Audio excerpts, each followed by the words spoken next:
Alright, it's time for another Patron review. Let's talk about the better Hellraiser movie to take place in space, Event Horizon, in 1997, directed by Paul Anderson. This is easily, I'm going to blow my wad now and tell you how I feel about the movie. I think this is easily the best movie of 1997. It's a terrible year. When you look it up, nothing came out this year. So, yeah, Event Horizon, a great movie from 1997. First time watch. It's been on my watch list for a long time. Just kept pushing it off, pushing it off. I'm not usually into sci-fi stuff, but I actually really enjoyed this movie. This movie is about a crew that is sent on a secret mission to go recover or go investigate this spaceship called Event Horizon to see if there's any people alive on it. It's been missing for like 7 years or so. This movie takes place in the future, in like 2047. And when they get on this ship, they quickly encounter an evil presence. There's something sinister on this ship that feeds off of their fear and shows them what they don't like and stuff like that. So, yeah, let's get into what I like about this movie. This movie has a fantastic cast of actors. We got so many recognizable people here. Sam Neill, In the Mouth of Madness, Jurassic Park, Possession in '81. So many. He was Damien in Omen 3. But then you got Laurence Fishburne from Dream Warriors. And you also got Kathleen Quinlan and Jason Isaacs. He'll always be that prick in The Patriot. And you even got the guy from Idle Hands in this movie who's blasting like Van Halen or something. In Idle Hands, he's the one with like the monster truck. He's the douchebag. I recognized him. And yeah, you even got the guy from Dog Soldiers in this movie. So there's just, I think his name's Sean Pertwee. Pertwee, whatever. You got a lot of big name actors here. Not huge names, but some big names, some recognizable faces who all give good performances in this movie. And I really like the characters for the most part.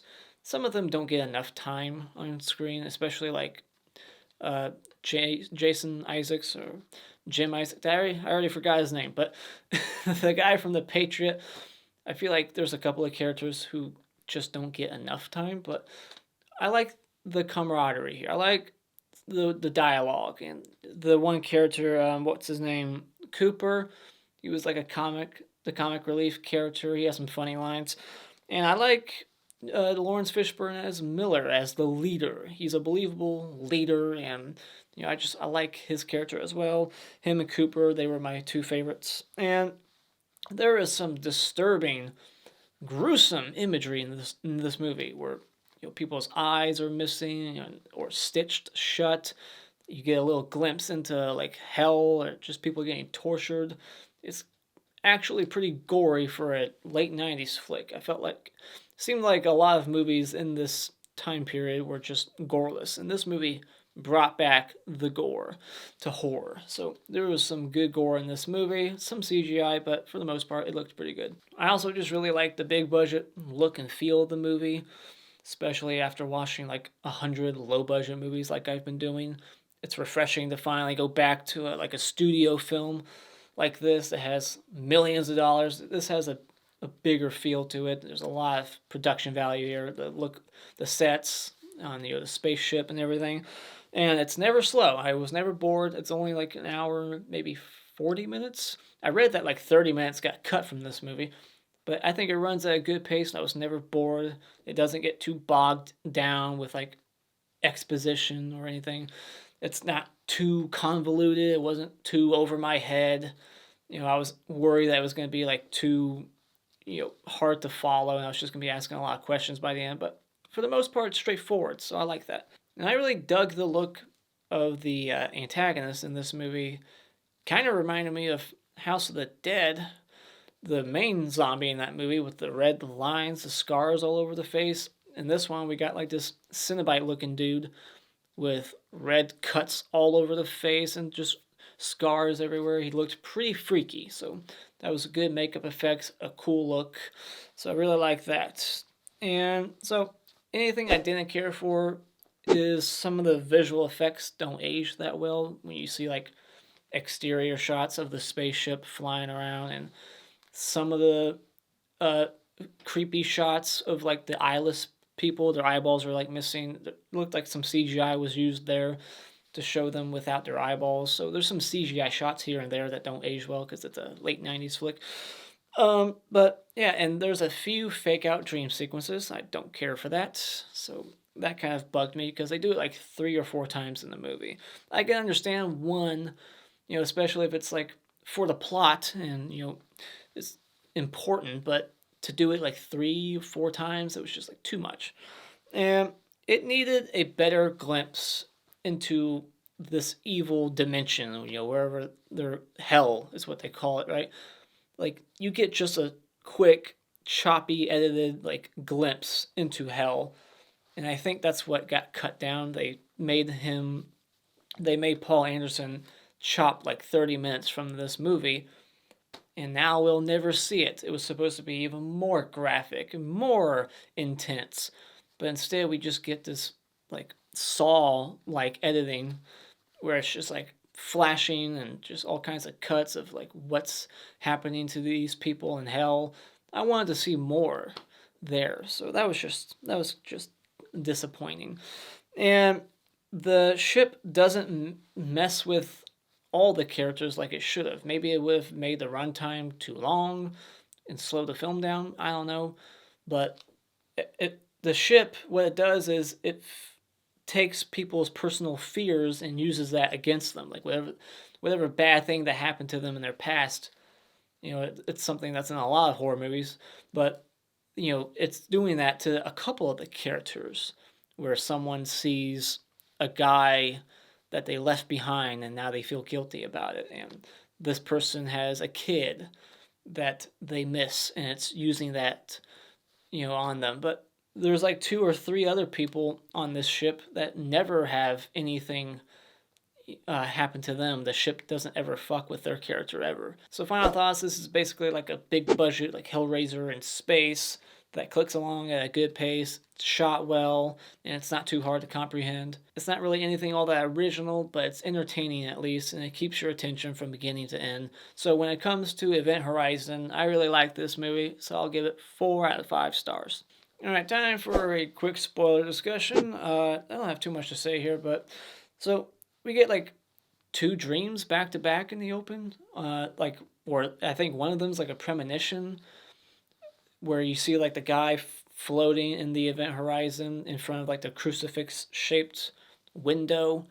I thought it was a pretty cool visual, and the guy's like bald and scarred up and screaming. Is that supposed to be Sam Neill later on? Is that a premonition? Is that a dream? I'd have to watch it again to double check, but I've only seen the movie once, and it's been a couple of days since I've watched it. In between, that and this review, it's been a couple of days. But then there's another dream where he's seeing his dead wife, Claire.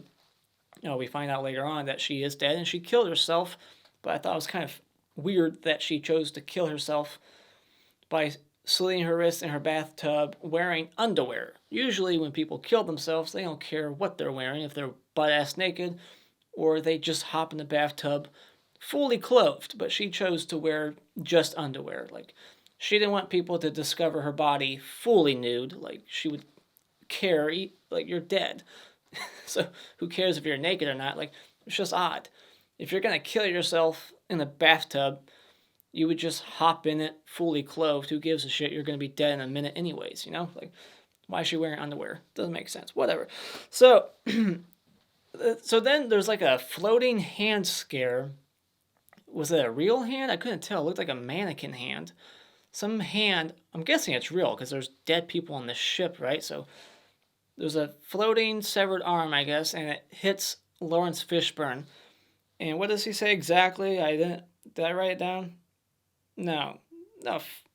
I guess I didn't. But he says something, but it was just kind of bad line delivery. I think he said, fuck me. Like, but instead of saying it like quick, because that's how you would say it, if something like startled you, you would react quickly, like, oh, fuck me. But he was like, oh, fuck me. Like, he kind of like dragged it out. It sounded weird. The way he said it, it was a bad take. So then Justin, the guy from Isle Hands, he gets sucked through the portal, and he comes back out, and it sends like gravity waves and fucks up their ships. So now they have to spend the rest of the movie trying to patch it up. sounds similar. Isn't that what happens in the movie Alien? Like, their ship gets messed up and they have to spend the whole movie trying to fix it so they can get out of there. This movie has some similarities, not only to Hellraiser, but also Alien. I feel like even all these characters kind of feel like I'm watching the same crew from Alien. They have that kind of same camaraderie and stuff. But anyways, yeah. Then Justin wakes up and he's like, "The dark is coming." Like the Cenobites are coming. Hell is coming to this ship, and so then this man on fire comes out of the water. I thought that was a pretty freaky, cool visual. It just kind of happens so quickly when the guy just stands up, and we find out that this guy is someone that Laurence Fishburne's character left behind to get, and he got killed as a result, so he feels guilty about it. And then this other woman named Peters, she sees her son with like really messed up legs. It was only on screen for a second, so I couldn't tell what exactly they were showing.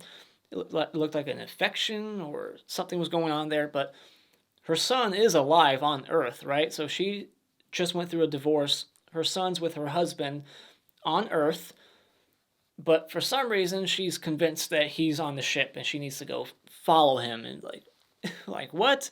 This woman's supposed to be smart, and now she's acting like an idiot. So like later on, the second time she sees her kid, they're gathering important things. They're trying to get off the ship, but then she sees her son and doesn't think that it's the ship just trying to fuck with her. Like, didn't they all get the memo at that point? Like, don't trust what you see. But she believes, like, she's gullible. Like, she sees her son and then she just goes following and following and following. Like, son, where are you? How did you get on the ship? We're like a million miles from home. Like, how does she? I don't get it. Does she really think that's her son? How could that possibly be? Doesn't make sense. She's an idiot. And then she like falls to her death, and it's a brutal fall. When she like falls down, she hits like all kinds of things on the way down. Boom, boom, like ricocheting off of shit. Hits the ground. She's still kind of alive for a couple of seconds even after that. Pretty intense. That was a great kill there. So then we see this disturbing tape of what happened to the other crew. That was pretty gory and graphic, and there's like a floating body that's like frozen and it hits the ground, shatters in a bunch of pieces. And there's even like a moment that Guillermo del Toro uses in his movie where in one of those tapes, a guy is holding his eyeballs. He ripped them out and he's like holding them in his hands. It felt very much like that one creature in what's it called, Pan's Labyrinth. And then we get a really good scene with Justin, who goes, he's like under like mind control, he's being controlled, and he goes into the decompressing room. It like sucks all the oxygen out or something, and you see all his veins bulging, and his like eyeballs are bleeding, he's like spitting blood out of his mouth, but then he somehow survives. That was shocking. They actually get him out of there and bring him back to life, and he lives at the end. Then we get a line in the movie that is very much an homage to Hellraiser, which only came out 10 years before this. This woman, I think it's Claire, the main guy's dead wife, she says, we have such wonderful things to show you. It's very similar to, we have such sights to show you. And then his eyeballs start to like bleed and fall out of his eye sockets, And then he is completely turned at that point. He's like the villain now since that. And he blows up the other crew's ship with Smitty in it. Poor Smitty. And I like how he just stares at the bomb. It has like 5 seconds left on it. Or less than that, like 3. He just stares at it. He's like, oh, he has like an oh fuck look on his face. He doesn't say anything, but he's just like, I'm done. But I feel like everyone, no matter how many seconds are on that thing, you want to live. So 2 seconds or 3 seconds, I'm still going to try to run. And holy shit, I forgot about this. We get something that looks kind of similar to what they did in Midsommar, but the opposite, really. The guy, he does an autopsy on what's-his-face alive. DJ, I think they called him. I'll call him DJ. So DJ, he gets slit and cut open and all his organs are ripped out of him off camera, but we see the aftermath, and holy shit, he's like hanging from the ceiling on like hooks, like facing down, and all his organs are on a table. Holy shit, that was brutal. Oh my god. It reminded me of Midsommar. You know that one scene in the barn area? The guy's like back was ripped open. Man, it was gruesome. So then Weir, he like shoots out the window, trying to shoot Cooper on the other side like an idiot, and he gets himself sucked out. This sucks on so many levels. Jason X, anybody? And so then Miller has his redemption. You know, he left the one guy behind years ago. He's not going to make that mistake again, so he saves Stark, you know, redeems himself, and then I think, you know, sacrifices himself too, blows up the ship. This whole scene here reminded me of Ghost Ship. Remember at the end of that movie? This movie, as the whole thing kind of reminded me of Ghost Ship. Like this crew being hired by who ultimately is the bad guy. I mean, Ghost Ship came after this, but you know, the person who's hiring them and taking them to this location, it's very isolated, is ultimately the bad guy, just like in Ghost Ship. You know, spoiler for that movie. And then at the end of the movie, the person blows up the ship, and in this one, they're blowing up the spaceship. It's just very similar. So, anyways, yeah, then there's like a Shining moment. The Shining, where all this blood's just pouring out like gallons and gallons. Looked pretty cool. And then we get the big moment where he shows Dr. Weir, he shows Miller or somebody. Yeah, Miller. So I guess this is before he blows himself up. Yeah, because he blows himself up. Yeah. All right. Maybe I jumped the gun earlier, but so Miller is still alive. Dr. Weir, he shows Miller like hell. He like puts his hand on him or something. I don't know. He does something and he makes him see what's happening to his dead crew. And they're all being like tortured. There's just little glimpses of torture and gore, and it looks fucking awesome. I wish we could see more of that. And so yeah, then Miller blows up the Event Horizon and himself to save Cooper and Stark. And then it cuts 72 days later, and a rescue crew comes and saves them. But then there's like a fake out dream sequence yet again. You know, she thinks Dr. Weir is back, but it's just the rescue crew. And then the movie's over, and it made me think that maybe that was just another dream. Like, you could say that they're still in hell. Like, maybe they never escaped.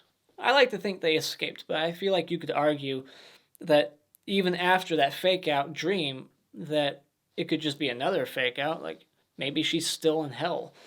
You know, that would be a depressing ending, but yeah, so that is the end of Event Horizon. What are your thoughts on this movie? Let me know in the comments below. And as always, if you like what you've seen here, you can hit this like button and become a subscriber today just by clicking on my cartoon face in about 5 seconds. And remember, it's all an opinion. You don't need to get butthurt about it.